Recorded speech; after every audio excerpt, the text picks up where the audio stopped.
অনেকে বলেন যে ভাই ভারত তো বড় দেশ, আমরা ছোট দেশ, তো আসলে মানে সবকিছু একটা হিসাব নিকাশ করে করা উচিত। আমিও মনে করি হ্যাঁ, কিন্তু ছোট দেশ বড় দেশ বিষয়টা ওইখানে না। আমরা একটা স্বাধীন রাষ্ট্র, ভারত তাদের মতন স্বাধীন রাষ্ট্র। ভারত যেমন মনে করে যে বাংলাদেশকে তাদের দরকার আছে, বাংলাদেশও মনে করে ভারতকে তাদের দরকার আছে, বাট আবারও বলি, সমতা, ন্যায্য হিস্যা, সম্মান, পারস্পরিক শ্রদ্ধাবোধ, এগুলোর ভিত্তিতে আজকে বাংলাদেশকে অনেক কারণেই ভারতের কাছে গুরুত্বপূর্ণ একটা জায়গা হিসাবে কিন্তু গ্রহণ করতে হয়। কারণ বাংলাদেশের যে অবস্থানটা ভৌগোলিকভাবে, এটা ভারতের যে 7টা অঙ্গরাজ্য আছে, আপনার যে সেভেন সিস্টার্স হিসাবে খ্যাত, সেগুলোর জন্য এই বাংলাদেশের অবস্থানটা খুবই গুরুত্বপূর্ণ। ইভেন ভারতের একটা রাষ্ট্র থেকে, মানে একটা রাজ্য থেকে আরেকটা রাজ্যে পণ্য পরিবহন বলেন, ইন্টারনেট কানেক্টিভিটি বলেন, অনেক ধরনের ট্রান্সপোর্টেশন বলেন, এগুলোর জন্য কিন্তু বাংলাদেশের উপর তারা নির্ভরশীল। এতদিন যাবৎ আওয়ামী লীগ সরকারের আমলে যেমনে খুশি এমনে সাপোর্ট পাইলেও এখন যখন তারা কাটাকাটি খেলা শুরু করছে, বাংলাদেশে ভারতের কাইটা দিছে। তবে হয়তো আমাদেরকে আবার ভারত কোনো দিক দিয়ে কাটবে, অলরেডি কাটছে। আমাদের বিরুদ্ধে জকিগঞ্জ থেকে শুরু করে বিভিন্ন সীমান্তে তারা পণ্য পরিবহন বন্ধ করে রাখছে, ফাইন। তা আমাদের কাছে কিছু নাই, আছে। দর্শক, বাংলাদেশের উপর দিয়ে ভারতের উত্তর পূর্বাঞ্চলীয় যে 7 রাজ্য, সেই 7 রাজ্যে ব্যান্ডউইথ নেওয়ার একটা প্রস্তাব দিয়েছিল ভারত সরকার বাংলাদেশকে। মানে ব্যান্ডউইথ তো বোঝেন, ইন্টারনেটের যে সার্ভিসটা। তো আমাদের টেলিযোগাযোগ নিয়ন্ত্রণ সংস্থা বিটিআরসি বলছেন বাংলাদেশ সেটাকে প্রত্যাখ্যান করেছে। সম্প্রতি ভারতের প্রস্তাবের এক বিষয় নিয়ে আমাদের বিটিআরসির এই বক্তব্য সামনে এলো। বলা হচ্ছে যে অনুমোদন প্রক্রিয়া অনেকটাই এগিয়েছিল আওয়ামী লীগ সরকারের সময়। 5ই আগস্ট যদি রাজনৈতিক পট পরিবর্তন না হতো, এতদিনে হয়তোবা আপনার এই কানেকশনটা ভারত নিয়ে নিত। বলা হচ্ছে যে আপনার বিগত সরকারের আমলে 2 ইন্টারন্যাশনাল টেরেস্ট্রিয়াল কেবল আইটিসি কোম্পানি সামিট কমিউনিকেশনস এবং ফাইবার অ্যাট হোম ও ভারতের টেলিকম অপারেটর ভারতীয় এয়ারটেল সম্মিলিতভাবে এই ব্যান্ডউইথ অবকাঠামো স্থাপনের উদ্যোগ নিয়েছিল। মানে বিদ্যুতের ম্যারাডোনা সামিট বিলিয়নস অফ ডলারে দেশ থেকে পাচার করে ফেলছে। তো প্রক্রিয়াটি বাস্তবায়নে ভারতীয় এয়ারটেল এ বিষয়ে বাংলাদেশের পররাষ্ট্র মন্ত্রণালয়ে গেল কয়েকদিন আগে আবেদন করেছে। তো পররাষ্ট্র মন্ত্রণালয়ে এটি টেলিযোগাযোগ বিভাগে পাঠিয়েছিল। পরে তা যাচাই করতে আবার বিটিআরসিতে পাঠানো হয়েছিল। পরিকল্পনা ছিল যে আপনার সীমান্তে টেরেস্ট্রিয়াল কেবল ল্যান্ডিং স্টেশন স্থাপন করবে। এই স্টেশন থেকে ফাইবারের মাধ্যমে কক্সবাজার ও কুয়াকাটায় বাংলাদেশের সাবমেরিন কেবল কোম্পানির সাবমেরিন কেবল ল্যান্ডিং স্টেশনের সংযোগ দেওয়া হবে, যার মাধ্যমে সিঙ্গাপুর পর্যন্ত সম্প্রসারিত হবে। আর সীমান্তের টিসিএল থেকে ভারতের এয়ারটেল উত্তর পূর্বাঞ্চলীয় রাজ্য ত্রিপুরা, মিজোরাম, মণিপুর, অরুণাচল প্রদেশ, আসাম, নাগাল্যান্ড ও মেঘালয়ে দ্রুতগতির ইন্টারনেট সেবা দেওয়া হবে। নাম প্রকাশে অনিচ্ছুক আমাদের বাংলাদেশের কর্মকর্তা বলছেন, ব্যান্ডউইথ নিয়ে এই ট্রানজিটে বাংলাদেশের আসলে এই মুহূর্তে কোনো ধরনের লাভ নেই। শুধু আওয়ামী লীগ সরকারের সুবিধাভোগী সামিট গ্রুপ এবং ফাইবার এট হোম, ওই গ্রুপটা সেখানে অর্থনৈতিকভাবে কিছু ফায়দা পাইতো। মেইন লাভটা হতো ভারতের, কারণ এতে ভারতের 7 সিস্টার্স থেকে চেন্নাই সাবমেরিন কেবলের ল্যান্ডিং স্টেশনের দূরত্ব 5,500 কিলোমিটার। এখান থেকে সিঙ্গাপুরের দূরত্ব আরও 8,700 কিলোমিটার। এছাড়া দুর্গম পর্বতের কারণে ভারতের ভেতর দিয়ে পূর্বাঞ্চলীয় রাজ্যগুলোতে আপনার ফাইবার নেটওয়ার্ক পৌঁছানো রক্ষণাবেক্ষণ মুশকিল এবং ব্যয়বহুল। দীর্ঘ দূরত্বের কারণে আপনার ইন্টারনেটের মানে গতি এটা কমে যায়, যা সিঙ্গাপুর পর্যন্ত যাইতে যেতে আরও কমে যাবে। বাংলাদেশের মধ্য দিয়ে ট্রানজিট পেলে নেটওয়ার্কের দূরত্ব কমে যাবে 3,700 কিলোমিটার এবং সিঙ্গাপুর পর্যন্ত ল্যাটেন্সি কমে যাবে 37 মিলিসেকেন্ড। অনেক শব্দ অনেকে বোঝেছেন, বোঝেন নাই।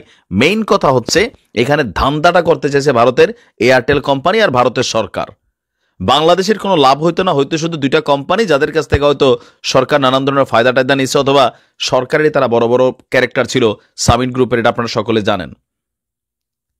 এখন সরকার এটাকে আটকাই দিচ্ছে। তো ভারত যতটা মনে করে যে আরে বাংলাদেশ এই না সেই না, ভাই এত হালকা নিয়েন না, গ্লোবালাইজেশনের যুগ। আপনি দেখেন ভারতের মানে কি বলা যে প্রতিবেশী রাষ্ট্র, কারোর সাথে ভারতের সম্পর্ক ভালো না, কারোর সাথেই না। বাংলাদেশ এতদিন ভালো ছিল কেন?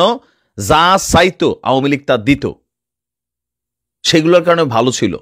কিন্তু আমরা যখন পানোটা চাইতাম তখন আমরা মে করতাম। এটা হচ্ছে প্র্যাকটিক্যালি সীমান্তে মানুষ মারত। আমাদের কালামাগুর যারা ছিল, এই স্বরাষ্ট্রমন্ত্রী সাবেক, আমি কালামাগুরি বলি এই লোকটারে, সে বলতেছে আমাদের লোকেরা সেখানে গরু চুরি করতেছে, তো চুরি তো করবেই, তুমি আর চোর, কোটি কোটি টাকা রাষ্ট্রের চুরি করছো, তোমরা তো আর গরু চুরির দরকার লাগে না। ভারতের সাথে অন্তত সীমান্ত ইস্যুতে, ন্যায্যতার ইস্যুতে আমার কোনো আপোষ নাই, কিন্তু তার মানে এই না ভারত আমাদের প্রতিবেশী রাষ্ট্র, তাদের সাথে শুধু শুধু একটা দ্বন্দ্বে জড়ানো, তাদের সাথে উস্কানিমূলক কর্মকাণ্ড করা, তাদের সাথে পাঙ্গা নেওয়া, এটা আমাদের জন্য মানে কল্যাণকর না, ক্ষতিকর। ভারতের ক্ষতি যদি হয় 10%, আমাদের হবে 50%, এটা মনে রাখেন। আর পাকিস্তানপন্থী কিছু মানুষ তো এই দেশে যুগে যুগে বসবাস করছে, সুযোগ পেলে পাকিস্তানের দিকে দৌড়ান দেয়, এদের আবার আরেক ধরনের পরিকল্পনা এখন আমরা কিন্তু অনেককেই দেখছি। বাংলাদেশ সব দেশের সাথে ব্যবসা করবে, বাণিজ্য করবে, তবে নিজেদের স্বার্থ আগে দেখতে হবে। মাইরি কি পরিমাণে স্ক্রিপ্ট তোমরা সাজাতে পারো, তাই ছেলেকে দেখলে কিন্তু বোঝা যাচ্ছে মাইরি। আমি পশ্চিমবঙ্গের মানুষদের বলছি, দেখেন একটা কঠিন ষড়যন্ত্র এবং চক্রান্ত চলছে মাইরি।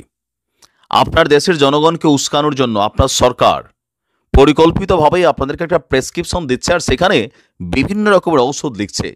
যে যুবককে নিয়ে এত কাহিনী সাজানো হয়েছে, আদৌ কি সে এই ঘটনা সত্য, নাকি তার কাছে মিডিয়ার মাধ্যমে প্রোপাগান্ডা ছড়ানো হচ্ছে কিছু রুপির বিনিময়ে?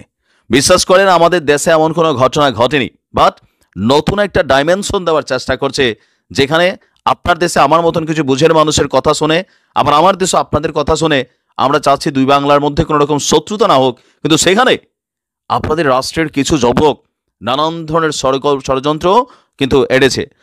দর্শক, বাংলাদেশের রাজধানী ঢাকায় ঘুরতে এসে মারধরের শিকার হয়েছে অভিযোগ এক তরুণের। তার বাড়ি হচ্ছে কলকাতা, পশ্চিমবঙ্গের রাজধানী কলকাতায়। তার বক্তব্য হচ্ছে যে ভারতীয় এবং হিন্দু হওয়ার কারণে তাকে প্রকাশ্যে মারধর করা হয়েছে। আশ্চর্যজনক বিষয়, এই দেশে লক্ষ লক্ষ ভারতীয় কিন্তু কাজ করছে, পশ্চিমবঙ্গেও ভারতবর্ষেও লক্ষ লক্ষ বাংলাদেশি কাজ করছে।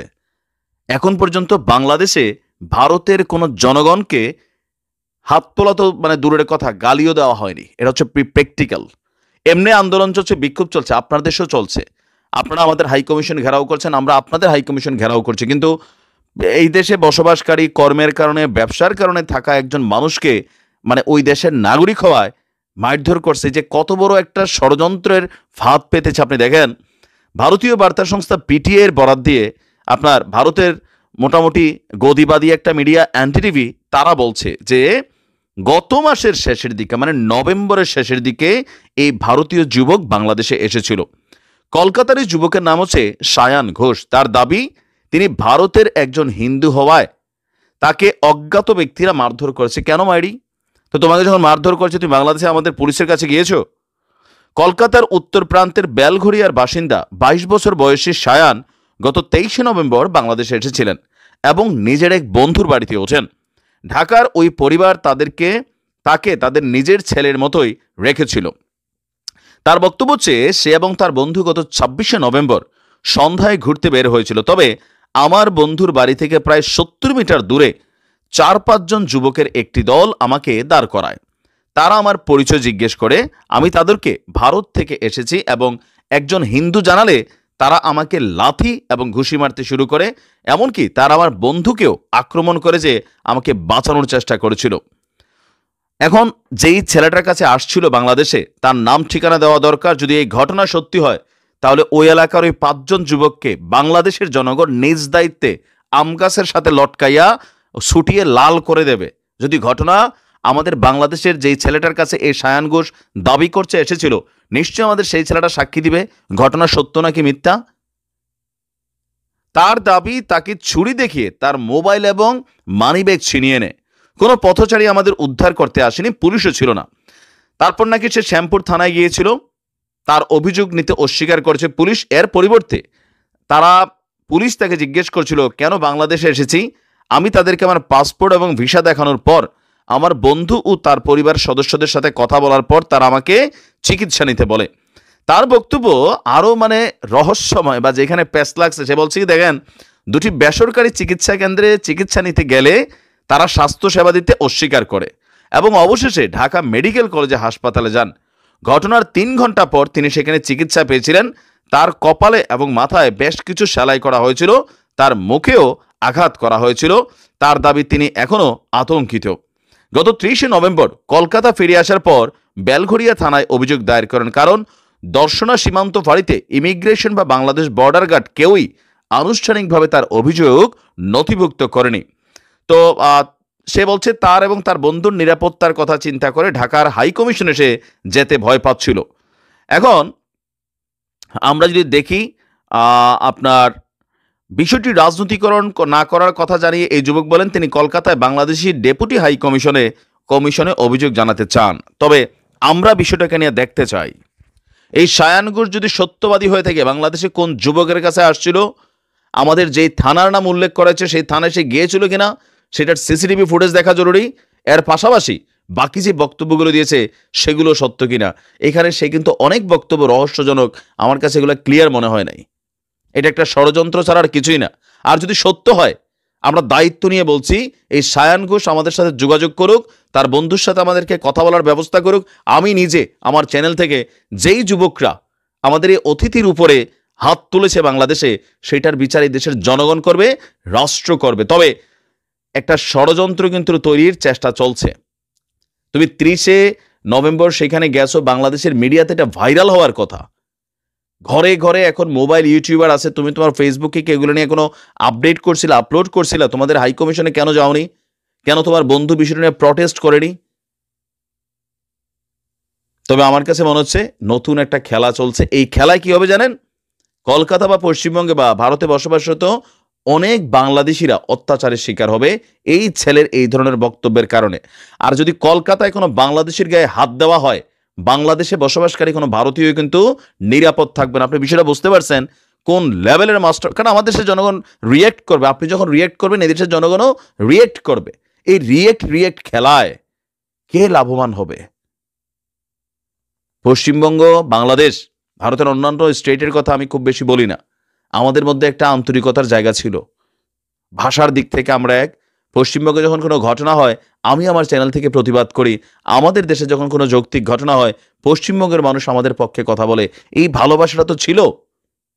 কেন হঠাৎ করে সকল কিছুর পেছনে, বিশেষ করে বিজেপির শুভেন্দু, সে কিন্তু একটা বড় ধরনের পরিকল্পনা করছে। আপনি দেখেন প্রত্যেক এলাকায় গিয়া কলকাতায় বসবাসকারী হিন্দুদেরকে, আম জনতাকে, তৃণমূল কংগ্রেসের মমতার বিপরীতে আরেকটা টিম তৈরি করছে, যে দেখাচ্ছে দেখো পশ্চিমবঙ্গেও বিজেপির কোনো বিকল্প নাই, আমাদেরকে ক্ষমতায় রাখতে হবে, তোমাদের মমতা কি করছে। তো যার কারণে মমতা কিন্তু বাধ্য হইয়া, ওনারা আমি যতটুকু বুঝের মনে করি, কালকের এই বক্তব্যটা ওনার সাথে যাই না, তারপরে মনে হয়েছে এটা এই কারণে হতে পারে যেহেতু ধর্মীয় ইস্যু খুবই একটা স্পর্শকাতর বিষয়। আবার এখানে যেহেতু কলকাতার 95% মানুষ হিন্দু, সো এগুলাতে তারা কনসার্ন করছে।